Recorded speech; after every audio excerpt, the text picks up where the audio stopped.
This is something we've been talking forever. But now they've discovered it with $1 billion research.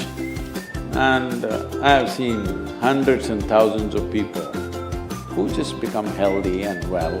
If something appears on my plate, if I just feel this, I know what to eat and what not to eat.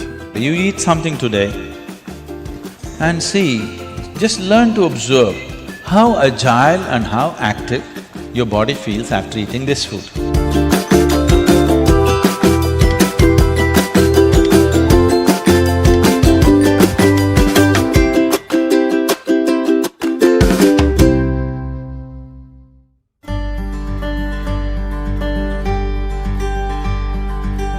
The simple thing right now that's a rage in the world is, if you come to our ashram, all the people there who are physically immensely active eat 10 o'clock in the morning, 7 o'clock in the evening, 2 meals. How many doctors have been telling me that they will die of malnourishment, this will happen, that will happen, you must do this, you must do that. I eat only 1 meal a day most of the days. 1 big meal I eat and that's it. And doctors telling me, no, Sadhguru, the way you're traveling, this will happen, that will happen, you must eat at least once in 4 hours, something you must eat. I said, leave me alone, I'm doing fine. But now, a big university in America comes up with this called intermittent fasting. It's not nonsense, it's good, but they rediscovered something that we have known forever. Now everybody is saying there must be a 16-hour gap. Then all your ailments will go away. What the hell were we saying all these thousands of years? The simple thing is, there are many aspects to this, psychological, physiological. But now cancer is on the rise in the world. A cancerous cell is like a criminal in the society. All of us have in our bodies. Only if they become… their concentration becomes more than what they should be, or they gang up and locate themselves in one place, they become like organized crime. There are pickpockets in Kochi, I'm sure. Hello? There are small-time criminals, individually operating in twos and threes. We don't take it very seriously, we leave it because it happens. But suppose all 100 of them got organized into a organized crime, now we will crack down. Because we know now it becomes a threat to the society. Similarly, cancerous cells are like this. Criminals, they're moving around, doing some damage. Their only problem is, right now, they're generally eating about 8 to 12 times more than what the other cells are eating. So if you just give sufficient break between one meal and the other, most of them will die because they cannot survive. This is something we've been talking forever. But now they've discovered it with $1 billion research.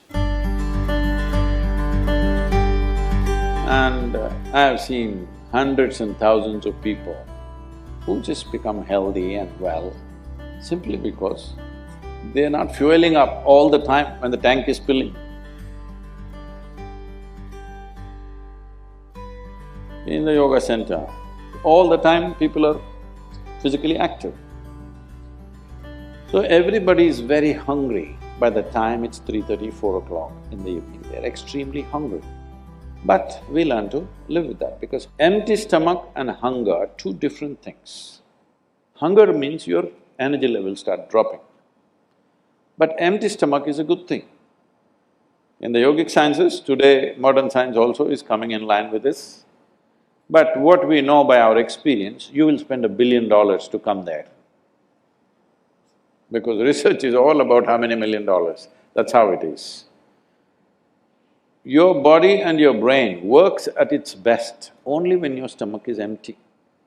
So we always make sure we eat in such a way, how much ever we eat, our stomach must be always empty within 2 to 2.5 hours' time maximum.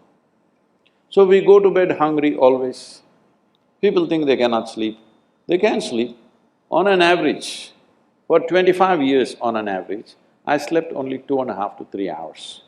These days I'm getting little lazy and sleeping anywhere between 3.5 to 4.5 hours in spite of the level of travel that I have. When I say level of travel, if I say my level of travel in the next few days, you will fall off your chair. Yes? Should I tell you? No, not necessarily Because in the next 10 days, I'm in 5 different countries doing I don't know how many events, all kinds of events. So, you're able to keep this up simply because you don't overeat. It's very, very important. Everybody eats 2 meals. I generally eat only 1 meal, 4:35 in the evening, because I don't like to sit in front of the plate and worry about how much to eat. I like to eat well. So, 4:35 in the evening, if I eat a meal, it's only next day. Is this enough? Am I looking okay? Hello?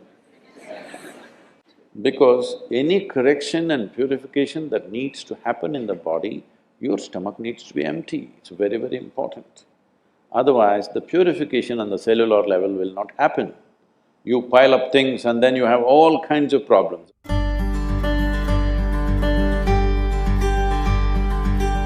When you don't touch the food, you do not know what it is. If food is not good enough to be touched, I don't know how it's good enough to be eaten.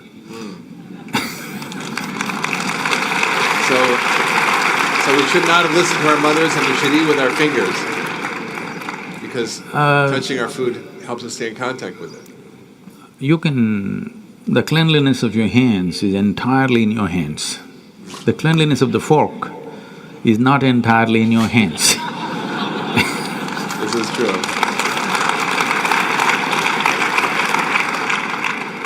And nobody else but you have used these hands. So, there is an assurance as to how clean or not clean it is right now. The fork, you do not know who's used it, how they've used it, for what they used it. And all they have to do is wipe it with a tissue and give it to you and it looks pretty clean. Above all, you don't feel the food. The first thing that's been taught to us is, if food appears in front of you, to hold your hands upon the food for a few moments, just to feel how the food is. If something appears on my plate, if I just feel this, I know what to eat and what not to eat, what I should not eat. I don't taste it and then reject it, I just don't eat. Because my hands are the first level, not tasting in the sense the tongue tastes, but knowing the food. First thing is knowing the food. You want to know a person, you guys go and shake their hands. I'm usually avoiding that, but That's a good strategy. But the food that's going to become a part of you, first thing is your hands. Even if you physically don't touch it, just being conscious and being there, it clearly tells you how the food will behave within you. Whether this particular food on this particular day, should it go into you or not, because every day your body is not the same thing. Every day, every moment it's different. If you feel the food, you just know whether this food has to go into you on this day or not. If that much awareness is brought in, we don't have to go on telling people what they should eat. Every meal they must decide what they should eat in that meal. There is no one prescription that this is what you should eat for your life. That will feel too claustrophobic, that only this I can eat.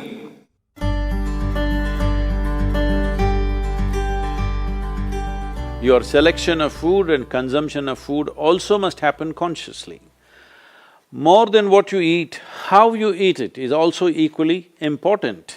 When I say how you eat it, these are all live substances. Every one of them had a life of their own, whether it's a plant, animal, vegetable, every one of them had a life of their own. Now in some way, you're making food out of it, you must consume it with utmost gratitude. If you approach it with a certain sense of gratitude and reverence towards the food that you eat, when I say reverence, it may feel like too much for you, but I'm asking you, let's say we put you in a room and you had nothing to eat for 5 days. If God appears in front of you, what will you ask for? Food? So that's how important it is. You must understand the food on your plate is not just a substance, it is not a material, it is not a commodity, it is life. It is the life-making material for you. So you must treat it as such. Right now, when it's on the plate, when it's out there, it has no value, but the moment you consume it and it becomes your flesh and blood, now suddenly it's of immense value. Why do we live like this? It's very important when it comes on your plate itself, you must treat it as a part of yourself. With great reverence, you must consume. Just the way you consume it, if you change that, food will behave very differently within you. This is what consciousness means. If people say your consciousness has no impact on your life, only chemical structures have impact, I'm very sorry for them because that's not how life works. Human consciousness has a deep and profound impact on everything that we touch, especially the food that we are making another life as a part of ourselves. When we are doing such an act, it's very, very important we treat it with utmost gratitude and reverence.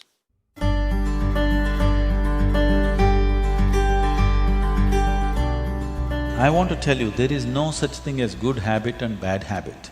Habit means you are functioning unconsciously. If you are functioning unconsciously, that's a bad thing because the whole thing about being human is we are capable of doing things consciously.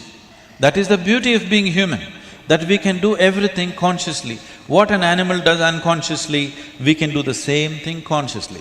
We can eat unconsciously or we can eat consciously.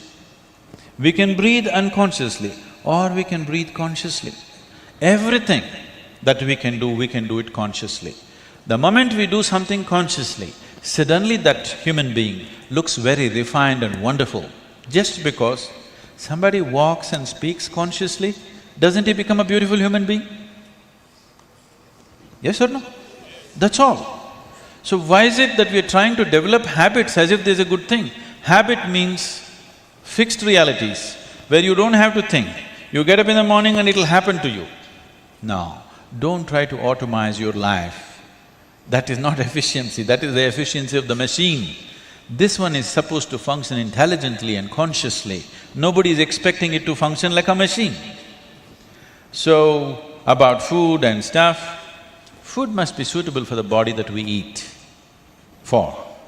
It is for the body. This is a building material for this body, the food that you're eating. What is the appropriate food? Unfortunately, it's all messed up right now. Traditionally, we ate very sensibly in this country, but these 1,000 years of innovations have brought other kinds of food cultures, and today the national diet is pizza or pasta. What is it? Which is one? I don't know. Both were competing. So, we are losing our sense about food. It's definitely time to look at what is the most suitable thing. If I go into that food, it's a very long process, but you must experiment with food, not just by the tongue, but by the body. You eat something today and see, just learn to observe how agile and how active your body feels after eating this food. If it feels like it wants to go to the grave, that's not good food. If it feels like it wants to be alive after eating this, except coffee, because that's a stimulant. If you eat food and your body feels very agile and alive, that means it's good food, body is liking it. If you eat something, it feels dull, that means it's not liking it, it's having difficulty with it, that's why it feels dull. So just on this basis, there's a much… this is a very simplistic way of putting it.